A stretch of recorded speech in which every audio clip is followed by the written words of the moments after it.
على رسوله الكريم أما بعد فأعوذ بالله من الشيطان الرجيم بسم الله الرحمن الرحيم وقال تعالى وقفينا بعيسى ابن مريم وآتيناه الإنجيل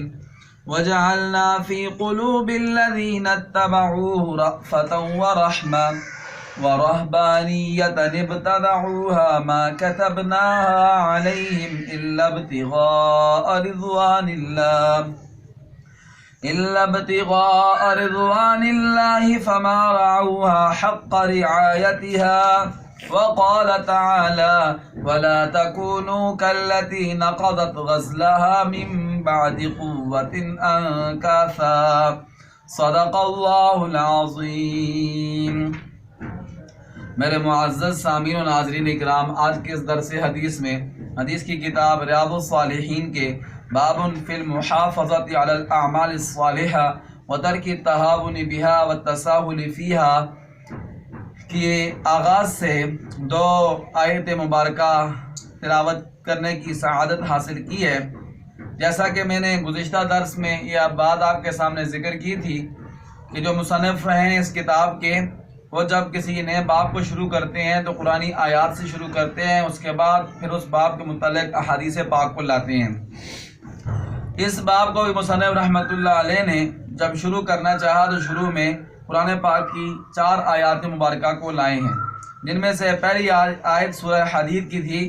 جو میں نے گزشتہ درس میں آپ کے سامنے بیان کی تھی۔ آج جو آیت تلاوت کی ہے یہ بھی سورہ حدید کی آیت نمبر 27 مصنف رحمۃ اللہ علیہ نے ذکر کی ہے۔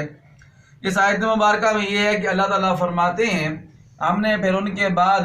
عیسیٰ ابن مریم علیہ السلام کو نبی بنا کر بھیجا اور ان کو ہم نے کتاب عطا فرمائی، انجیل۔ کیا نام تھا؟ انجیل کتاب۔ وجعلنا فی قلوب الذین اتبعوہ رأفۃ ورحمہ، اور جن لوگوں نے ان کی پیروی کی تھی عیسیٰ علیہ السلام کے، جو ان کو ماننے والے تھے، جو ان کے فالورز تھے، جن کو حواریین کہا جاتا ہے، اللہ تعالیٰ فرماتے ہیں ہم نے ان کے دلوں کے اندر نرمی، شفقت، محبت پیدا فرما دی۔ آپس میں ایک دوسرے کے ساتھ نرمی، محبت، شفقت والا برتاؤ کرتے تھے،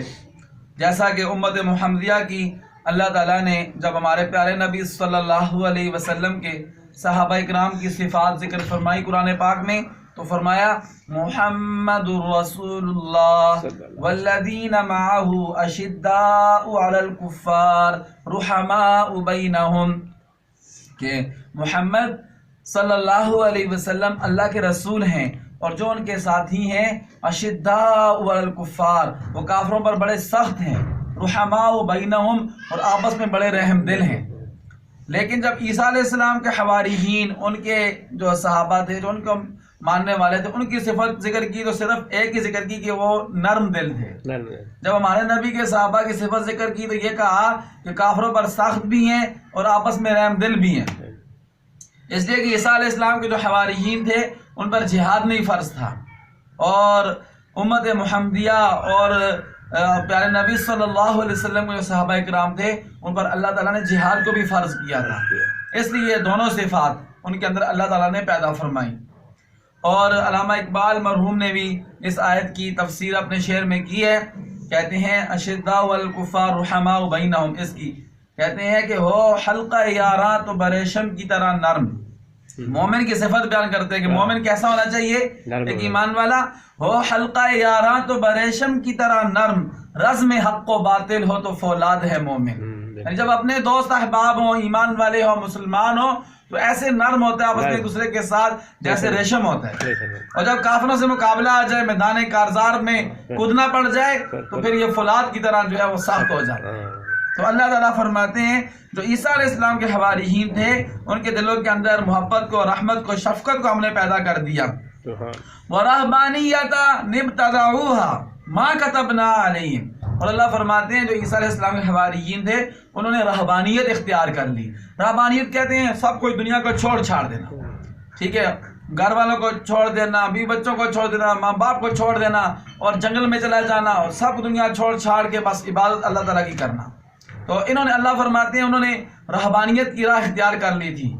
اور اللہ کہتے ہیں ہم نے ان پر فرض نہیں کی تھی رہبانیت کہ سارا کچھ چھوڑ دو، انہوں نے خود ہی یہ راہ اختیار کی ہے، لیکن پھر کیا ہوا، فما رعوا حق رعایتها، پھر اس کا ویسا وہ حق ادا نہیں کر سکے جیسا حق ادا کرنا چاہیے تھا، اس لیے کہ یہ رہبانیت فطرت کے خلاف ہے، فطرت کے کیا ہے، خلاف ہے۔ اس لیے تو اسلام کے بارے میں پیارے نبی صلی اللہ علیہ وسلم نے فرمایا لا رہبانیت فی الاسلام، اسلام میں رہبانیت نہیں ہے، ترک دنیا نہیں ہے، دنیا کے بھی سارے معاملات کرنے ہیں لیکن ان کو اللہ کے حکم اور پیارے نبی صلی اللہ علیہ وسلم کے مبارک طریقے پر کرنے ہیں، تو وہی دنیا کا کام بھی ہمارا انشاءاللہ دین کا کام بن جائے گا۔ اور یہ آیت اس لیے مصنف رحمۃ اللہ علیہ نے لائی ہے کہ دیکھو ان کے اندر نیک اعمال کرنے کتنا شوق تھا کہ خود ہی ایک راہ اختیار کر لی انہوں نے جو اللہ نے ان پر فرض بھی نہیں کی تھی۔ اور دوسری آیت مصنف رحمۃ اللہ علیہ نے لائی ہے وَلَا تَكُونُوا كَالَّتِي نَقَضَتْ غَزْلَهَا مِن بَعْدِ قُوَّةٍ أَنْكَاثًا، سورہ نحل آیت نمبر 92۔ اس میں اللہ تعالیٰ فرماتے ہیں اے ایمان والو تم اس عورت کی طرح نہ ہو جانا جو دن بھر اپنا سود کاٹتی رہتی تھی اور پھر اس کے بعد اس کو ٹکڑے ٹکڑے کر دیتی تھی۔ ایک عورت تھی مکہ میں، اس کے نام کے بارے میں اختلاف ہے، بعض کہتے ہیں کہ اس کا نام تھا سعیدہ اسدیہ، بعض کہتے ہیں کہ اس کا نام تھا ربطہ بنت عمر بن سعد بن کعب، اور بعض کہتے ہیں کہ اس کا نام علامہ ابن کثیر رحمۃ اللہ علیہ فرماتے ہیں اس کا نام تھا خرقہ۔ تو یہ عورت ایسے کرتی تھی خود بھی، اور اس کی جو نگرانیاں وغیرہ ہوتی تھی وہ بھی صبح شروع ہوتی سود کاٹنا شروع کرتی تھی نا، جیسے رسی نہیں بناتے سود کاٹ کر، ایسے رسی بناتی زور کا وقت ہوتا نا سب کو پھر ٹکڑے ٹکڑے ٹکڑے کر کے پھینک دیتی، بس ایسے وہ مطلب اس کا دماغ کام نہیں کرتا تھا اور پاگل تھی، مجنون سی تھی۔ تو اللہ فرماتے تم اس کی طرح نہ ہو جانا کہ نیک اعمال کر کے پھر ان کو ضائع نہ کر دینا، جب تم نیک اعمال کرو تو پھر ان کی حفاظت بھی کرنا مرتے دم تک، تاکہ کوئی ایسا عمل نہ ہو جائے کہ نیک اعمال سارے برباد نہ ہو جائیں۔ نیک عمل کرنا آسان ہے لیکن مرتے دم تک اس کو سنبھال کے رکھنا یہ مشکل ہے۔ تو اللہ فرماتے ہیں تم اس عورت کی طرح نہ ہونا جس نے محنت بھی کی اور محنت کا کوئی پھل بھی نہ ملا اس کو۔ اللہ تعالیٰ سے دعا ہے اللہ مجھے آپ کو عمل کی توفیق عطا فرمائے۔ وآخر دعوانا الحمدللہ رب العالمین۔ ربنا